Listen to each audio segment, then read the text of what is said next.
Hello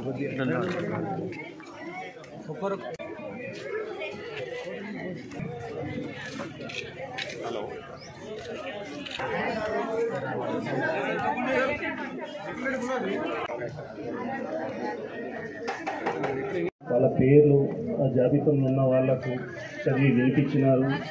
దాంట్లో లేని వాళ్ళు మళ్ళా పెట్టుకో 16వ వార్డు ప్రజా పాలన సందర్భంగా ఈ కార్యక్రమానికి ముఖ్య అతిథి అన్న ఎమ్మెల్యే గారు ప్రభాకర్ గారు. మరి ఇక్కడ ఎక్కువ మటుకు కొన్ని పెన్షన్లు ఉన్నాయి కాబట్టి ఇక్కడ పెట్టుకోవడానికి అవకాశం లేదు.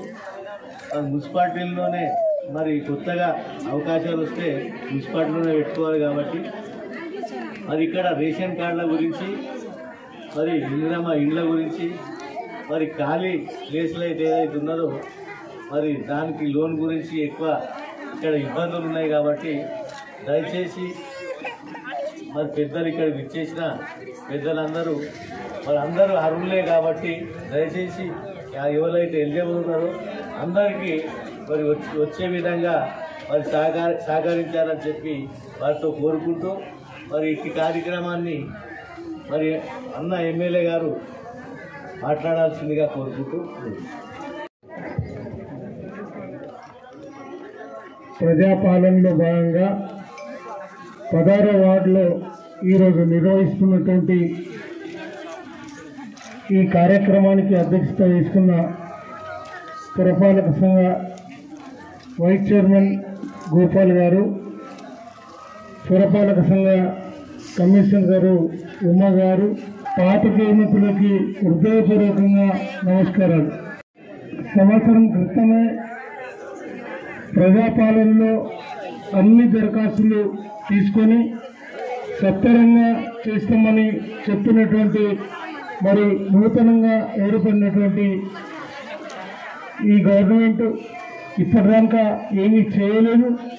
కానీ ఇప్పటికైనా అర్హులందరికీ మీ దగ్గర ఏదైతే అర్హత కలిగిన లిస్ట్ ఉందో ఇంకా అర్హులు ఎవరు దరఖాస్తు చేసుకున్న వాళ్ళందరికీ రేషన్ కార్డులు ఇవ్వాలి.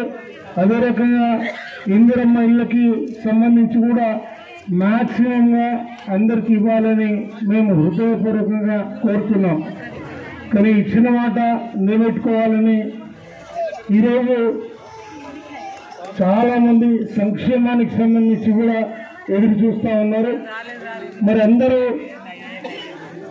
ఈ కళ్యాణ్ లక్ష్మి షాదీ ముబారక్తో పాటు తులం బంగారం ఇవ్వాలని అందరి కోరిక చాలా ఉంది.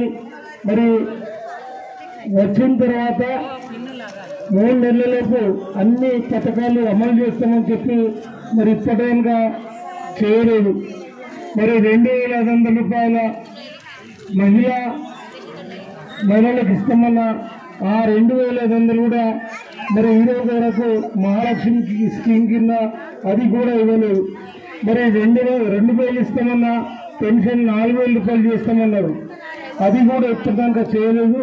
ఇటువంటి మరి చెప్పిన మాట నిలబెట్టుకోవాలి, ఖచ్చితంగా చేస్తామనే దానికి మరి ఏదైనా ఒక కటాబెట్ పెట్టుకుంటే బాగుంటుందని చెప్పి నేను కోరుతా ఉన్నా.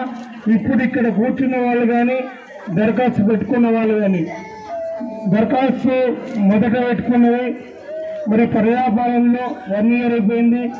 మీరు కుటుంబ సర్వే కోసం వచ్చినప్పుడు అదే రకంగా ఆన్లైన్లో కూడా అప్లికేషన్ పెట్టుకున్నారు. వాళ్ళందరి లిస్ట్ మీరు చదివింది మరి అందరికీ వచ్చేలాగా మీరు చూడాలని, మరి ఎటువంటి ఆంక్షలు లేకుండా ఎటువంటి ఇబ్బంది లేకుండా అందరికి ఇవ్వాలని పేదవాళ్ళందరూ కూడా కోరుకుంటున్నటువంటి ఈ సందర్భంలో మరి హాజరైనటువంటి ఈ గల్లీకి సంబంధించిన ప్రతి ఒక్కరికి హృదయపూర్వకంగా నమస్కరిస్తూ జై తెలంగాణ.